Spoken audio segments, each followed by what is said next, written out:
Welcome to the Evening Review. My name is Sukhane Tlhache.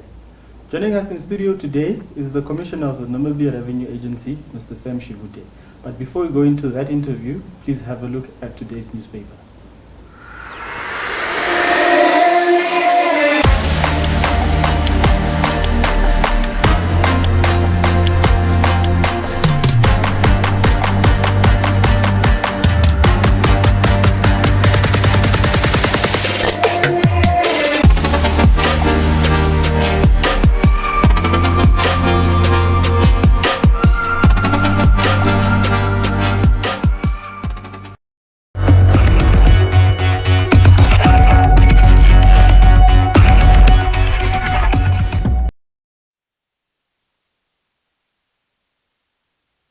Thank you very much. Thank you for having me. And before we start, congratulations on your appointment. Yeah, thank you very much. And I'm also very glad that this is my first interview since the launch of Namibia Revenue Agency. Okay. Mr. Shivute, the Namibia Revenue Agency was launched September 2020. Want to take us through what has happened since that date until you were effectively given tax powers by His Excellency the President? Okay, actually the launch was yesterday and the law came into effect on the 6th of April 2021, but I started working on the 28th of September 2020. Okay. Yeah, briefly, maybe just to take you through as to what has been happening over the past 5 months. Again, initially getting on board, I needed to understand the environment. Then after that, I knew that one thing for us to be able to drive a very successful transformation agenda, we needed to change the culture. As a result of that, we then put in place a change management committee and we started working on change issues. Then also, of course, we needed to get another committee called the Efficiency Committee.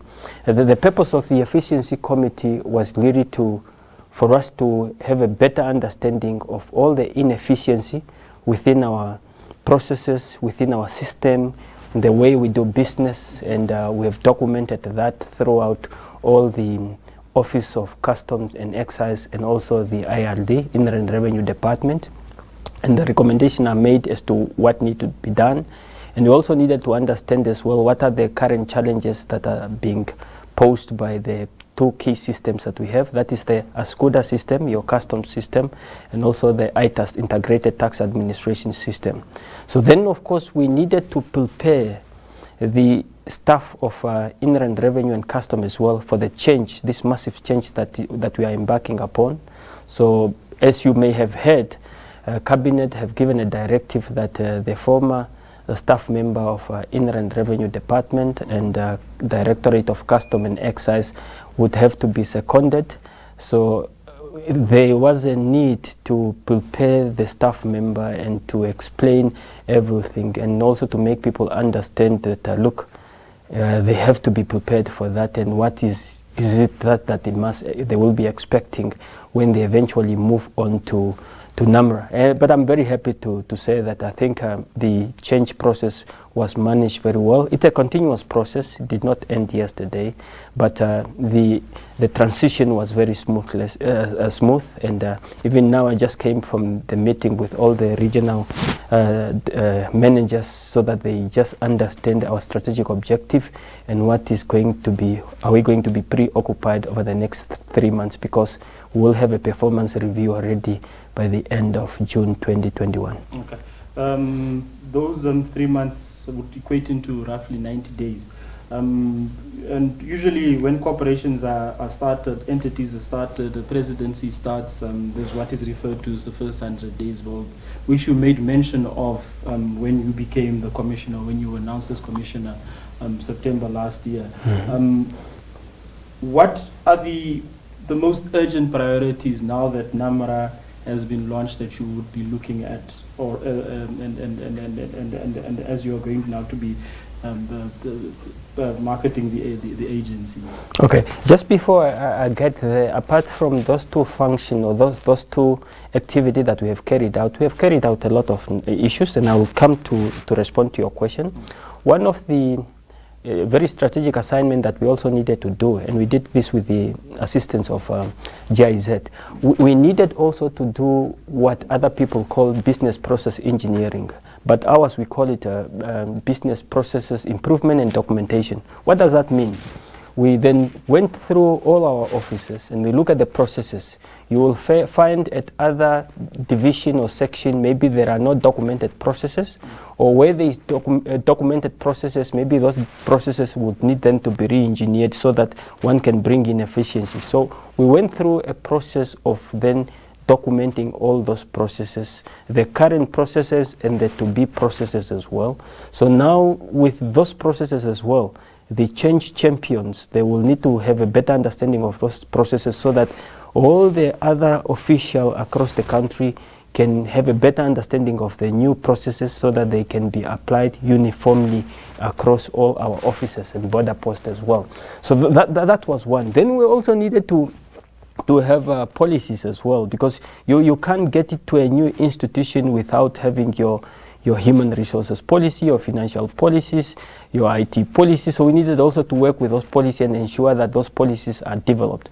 But what is also key is to have a strategic plan. You can't get to day one, and we thought about this and we felt that, look, if you go to day one without a strategic plan, it's like going to the airport without having a ticket. You cannot get to day one or to the day of the launch and you are not clear about your strategic objective as to where you are going. Now, coming back to your question as to what are we going to be preoccupied over the next 3 months or so, 90 days as you put it. Okay, now we have recruited half of the executive team. It's in place. The other half, which is not yet in place, they have been interviewed. They are currently being subjected to a vetting process. And I do know that by the end of May, the entire 90% of the executive team should be in place. But what we're then going to do during the next 90 days or so, first thing, now we have a strategic plan. And you got to understand, okay, before a strategic plan, we needed to develop a unifying vision. And I've shared with the public this unifying vision yesterday that we aspire to be a world-class revenue agency, serving with passion and positively impacting the livelihood of every Namibian. Now that we're done with the vision, then we developed our values, and after the value, we developed our strategic plan. What we then need to do, we need to then to make sure that everyone buys into this strategic plan. Just like now, I'm just coming from the meeting with all the regional managers as well, just for us again to unpack this strategic objective and for them to know that when they go back, then there's then an expectation for them before end of May to develop their individual respective office annual plan, or in other institutions they call it area of concentration. But that annual plan must speak to the corporate strategic plan that we have developed. So rolling out this strategic plan and really up to each and every person working in the institution understand it, that is very key. Then the new business processes as well, that one have to be rolled out as well to the entire workforce, and we also need to engage with our some of the stakeholder. Then we are already starting also with the stakeholder engagement and also taxpayer awareness. We've been invited by one region. One region have already invited us. The governor, the honorable governor of Oshana, have already extended an invitation that please come and engage with our business community and already start with a taxpayer education. And today I was told another region as well will be communicated today so that we can also engage with them. So in those 90 days, we're going to be very busy. Here we are stabilizing, still continuing with the recruitment, because most of our staff, they are still on secondment, and we also need to aggressively interview and make sure that they are posted and they are permanently employed, those who are successful. But at the same time, we are also already starting with taxpayer education awareness campaign. And even this interview, we would also use this as well, just always to encourage the taxpayer that paying your fair share of tax is the right thing to do, and the time to start doing the right thing is now. And if you are not in good books with the tax office, it's your office. This Namibia Revenue Agency is Namibian company, is a Namibian institution agency serving the government of the Republic of Namibia, so that we can optimize the revenue collection, which was one of the key reasons why this institution was established. Operational efficiency and optimization of revenue collection. Mr. Shivute, your predecessor, now from the Ministry of Finance, what is the vision? Inland Revenue Department. Inland Revenue and then Excise. Custom and Excise. Customs and Excise. Yes. Thank you for assisting. Yeah. Before you came here, and while these functions still rested with government, you were seconded from the Bank of Namibia to the Ministry of Finance. That at the time would indicate that there's a skills deficiency within tax collection as far as government is concerned. How now with NamRa do you intend to come over that gap to ensure that you can employ the best chartered accountants, the best auditors, the best tax specialists, the best forensic accountants, and so forth? Okay, yes. Again, there are a number of reasons why Namibia Revenue Agency was established. Number one, improve operational efficiency, improve revenue collection, but also develop an ability to be able to attract and retain specialized skills. Skills like your chartered accountant or accounting officials or people that will be in a position to operate in the area of transfer pricing, base erosion and profit shifting. Yes. Now, and that has been a challenge, but I'm very happy to tell you that we have been busy with the interview. I'm also very happy to tell you that I think before the end of June, we should be in a position already to have chartered accountant on board, something that we never had before. But apart from that as well, we're just not working on our own. We are also receiving support, technical support from the like of GIZ, like I told you. Yes. Then the likes of IMF. Then you have the World Customs Organization. Even 2 weeks ago, they sent an invitation for us to send some of our colleagues to go there for specialized training, be it in customs, or be it in a domestic tax specialized area. So we're going to go deep into that. Capacitating of our officials is going to be very big in our agenda, because we need to develop the skills so that our auditors, our accountants, our colleagues, their skills must be able to match that of a taxpayer and that of the accountant that work for a taxpayer or a multinational. It's not going to happen within one day, but the good news is that there is a serious commitment from our technical partners. Capacity programs, they are in place and they will be delivered, and we take it from there. One step at a time. Rome was not built in one day. But what Namibia Revenue Agency, for us to aim to be a world class, it was not just something that we thought about. It's really something that we thought about strategically and deeply, and it's something that we know we would be in a position to achieve it because support is there. And yes, that capacity is something that we have to develop. The issue of secondment, where you said staff members from Inland Revenue, now moving back to the previous functions, Inland Revenue and Customs and Excise, staff members that are coming from the Ministry of Finance being seconded to NamRa.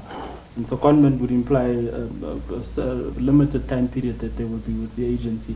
How many people would you be able to tell me how many people have been seconded?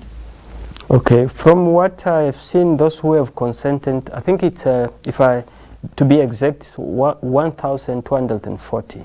Yeah, but the number could change because there could be other people who may not have consented to the secondment, and they may say, no, okay, I also want to be seconded. Yeah, or I'm seeing that we are also likely to get some additional staff member from some support function like your IT who would also be seconded. We're talking about 1,240 from the Inland Revenue Department. It's about 652. And then the other from Custom and Excise Department. These people that have been seconded obviously would, if they would like to stay with NamRa, would have to hold the sufficient skills, experience, qualifications. Am I assuming correctly in that regard? for those positions now?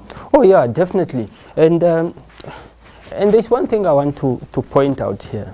Most of these people, I had an opportunity to work with these people, especially 8 years ago when I was seconded. You know, sometimes there's this perception from, uninformed perception from the public and some members of the public that maybe that there's no skills there. It's not always true. The Ministry of Finance have done a great job. There is a number of colleagues, especially from customs, for example. Within customs, you have a number of colleagues who the ministry have invested money and spent money because they were aware of this this transformation and this reform, and people were encouraged to take up study at university in Europe, at University of Canberra in Australia, people doing their honors degree, their masters in custom administration, people were seconded to the World Custom Organization, and also even from the Inland Revenue Department. Because people have been aware of this reform, people have been studying and learning, and sometimes we are very quick sometimes to criticize government officials and just think that, oh, maybe because of the inefficiency, maybe it's because of individuals. But sometimes we do not look at the work environment and so on. So I have worked with a number of these people before. And we had a strategic plan by then, and we had strategy as to how to engage stakeholder. And I'm made to believe that during that time we made some win. The records are there to speak for itself. And again, yes, we are going to bring in new skills from outside. That's why even positions, management positions, they are being competed for openly, meaning that any person, as long as you're Namibian, you can apply and compete. And we already have people from outside who got some of the management position. But management position below management, for the time being, they will be restricted only for the colleagues who are from Custom and Excise Department or from Inland Revenue Department, which we call domestic tax. But other specialized or support function, IT, risk management and so on, the skills that we do not have, we will also open them up and we will recruit from outside. We're looking for experts in transfer pricing. But the thing is that these people, they are trainable, they are committed, they are willing. I've worked with them before. We're going to win the way we have never won before. Yeah. From the secondment, people that perhaps there might be a fear that I signed to be seconded to NamRa and probably I do not make it because it's life, anything can happen. There might be a fear that I've seconded I've signed to be seconded to NamRa, but if I don't make it, what happens? Do I go back to the Ministry of Finance or do I end up on that street? Has that fear been addressed as well? Yeah, and that's why I'm saying I think our change management program have really been successful thus far, and I must commend all our change champions that we drew from all the region and from all the department. So the change was led from within, and I'm the chief leader of that change program, but I'm working with great individuals. So that fear have also been addressed, because what we are going to do, the colleagues who have been seconded, and they would for the time being be seconded in the position in which they were operating before, whilst they will then be subjected to competitive interviews.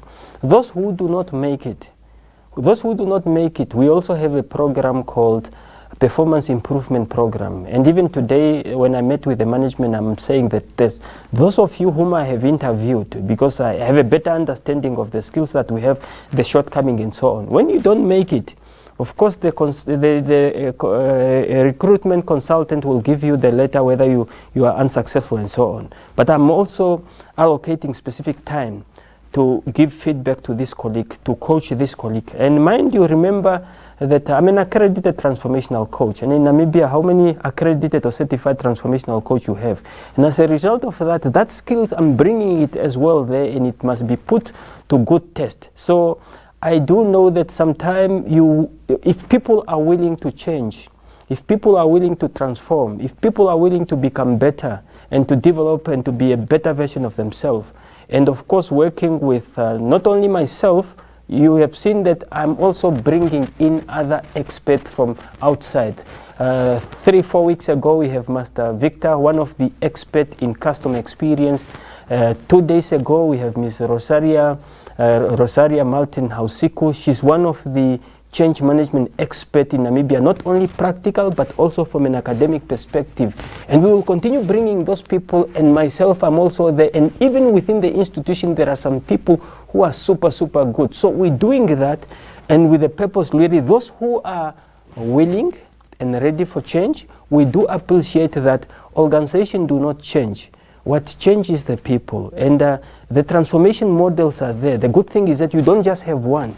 We have so many transformation models. If I try one and it doesn't work, we will try another one. And it's not only about Sam Shivute. My support system, my mentors and so on, they are all ready to come in and help. And we are doing this even at no additional cost. So people, that fear has been addressed, and now we're just going to practice what we've been studying for. It's a great stuff to be a transformational coach, and you are doing it during your working hour even. Mr. Shivute, want to come back now between you are NamRa Commissioner, you serve on the board of the NHA as the chairperson, you serve on the council of the University of Namibia as the chairperson as well. How now? You've gotten these commitments. How are you going to be able to effectively give the time that is required to all of these commitments without the other one suffering? Okay. Before I joined Namibia Revenue Agency, I always had many commitments, and up to today, I have never seen a complaint with regard to me neglecting one above the other.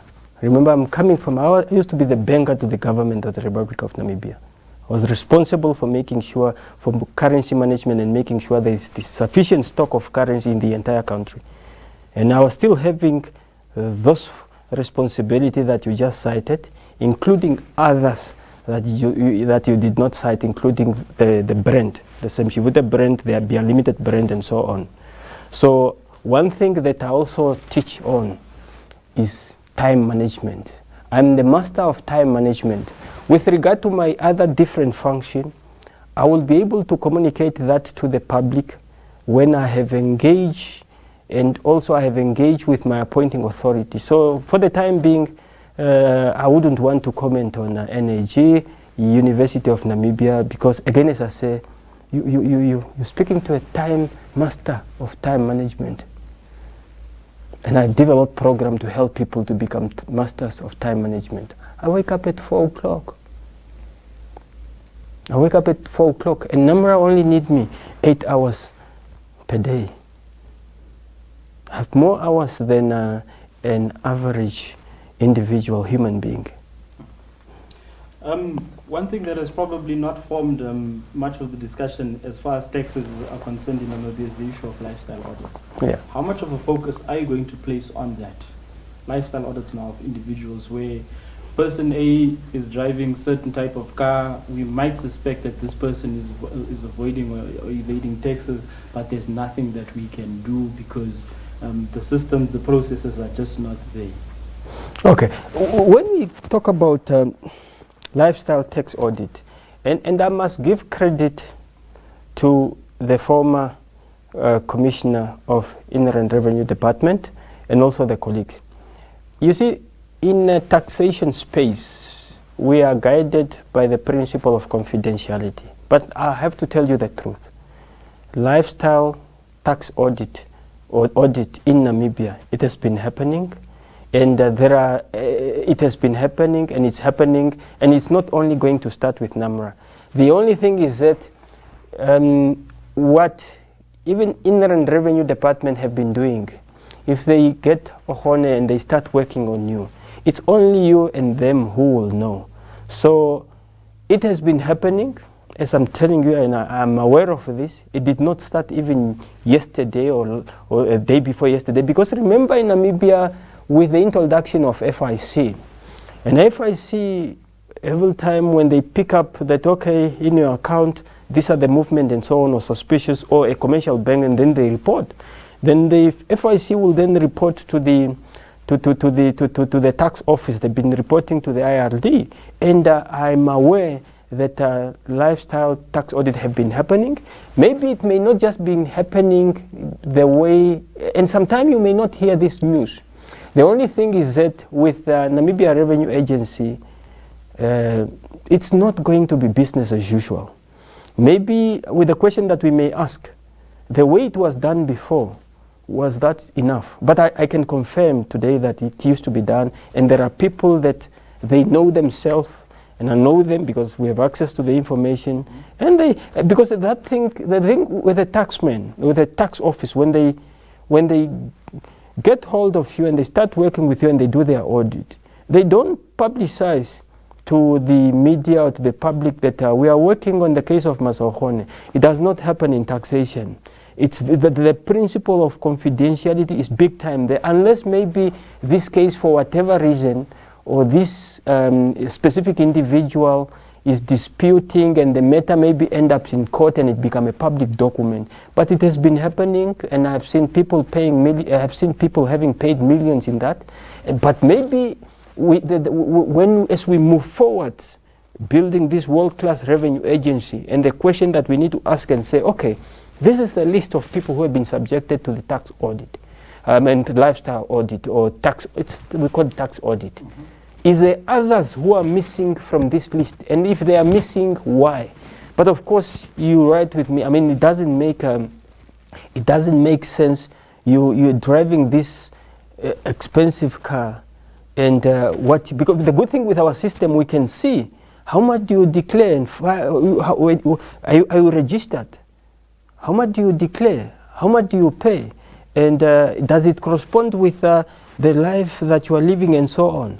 And the auditors will then have to do their work. But again, going back to capacity, manpower, and so on, the question we are going to ask ourselves, have we done enough? Are there some people who are supposed to be part of that list? If the list have been there and the work has been done, is there someone who is missing out there? Because in the taxation system, the other issue that you need to is equity and also fairness. So that, and the taxation system can never be used to fight battles or to target some specific individual. And also how it operates. If you come to me today and you say, oh, Master Course, for example, I think this guy, I want to report. You can report that, but one thing is that you expect no feedback. It doesn't, because we don't discuss. They say the principle of confidentiality is big within the taxation space. So we do what we're supposed to do. I will not give you feedback, but we have to do what we're supposed to do. But we are accountable, of course, to the minister, the board. But yes, it will continue happening. So you would not necessarily have to be a person of what do you call it in law, local standing, to go and report a certain tax matter. Your office is open as NamRa, and you would at all times, just to provide clarity to the public, you would at all times welcome walk-ins or where people come in and report, I think Mr. X is not paying his fair share of taxes, or I think that company is avoiding taxes and so forth. No, you will not be a person that one would argue not in local standing and so on. It's great information that's good for Namibia. We will have to look and see what is happening there, conduct an audit and so on. Yeah, but also going forward, we also need to, as we improve and document our processes, you also want to have a proper process and system and people knowing where to call, where to report such information. But again, the reason why, and I like this fact whereby you can come and report, but I have got no obligation to give you feedback because we do not discuss taxation matter with third party and so on. But I think what you would want also to discourage, you do not, if you have your battle to fight, yeah, if you have your battle to fight, it's not, don't use the tax office, because they have to do, we have to be very fair to each and every one and not necessarily also targeting specific individuals. Yeah. Mr. Shivute, you are a man of many hats: motivational speaker, NamRa Commissioner, family man, community member, and chairpersons of various entities, one of which has had very negative reports of late in the newspapers, NHE. And the accusations are that land is not being delivered, the entity is facing financial ruin, and so forth. As board chairperson, what do you make of these developments as they're being reported in the media? Yeah, this is a very good question, my brother, and I thank you for asking this question. And I remember during the Easter weekend, I sent you, when you asked me the same question, I sent you my response. And what was my response? My response was to say, look, as a leader of an institution, when you hear people from an institution and they complain, remember, people are entitled to complain. People are entitled to their opinion. And it's good when people sometimes are able to express their frustration. But as a leader, you cannot, remember there is an invitation there for a meeting. And this meeting is not with a specific individual, but with the entire board.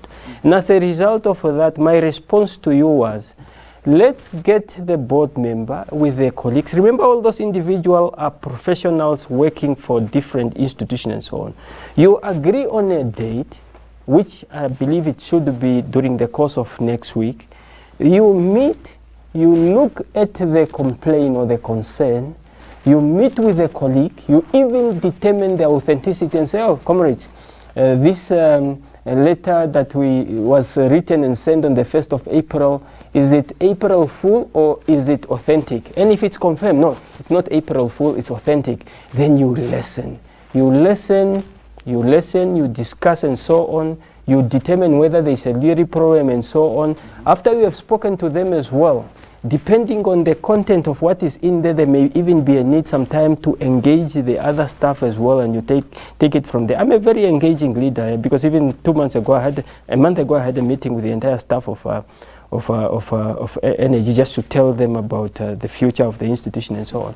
So what you have tried to do now, my brother Ohone, is to, I have told you before, will even those colleagues of mine, remember those are my colleagues, those are my colleagues, is like, you're like, you understand, now they ask you for a meeting, and you already respond and give your view in the media, you have not even listened to them.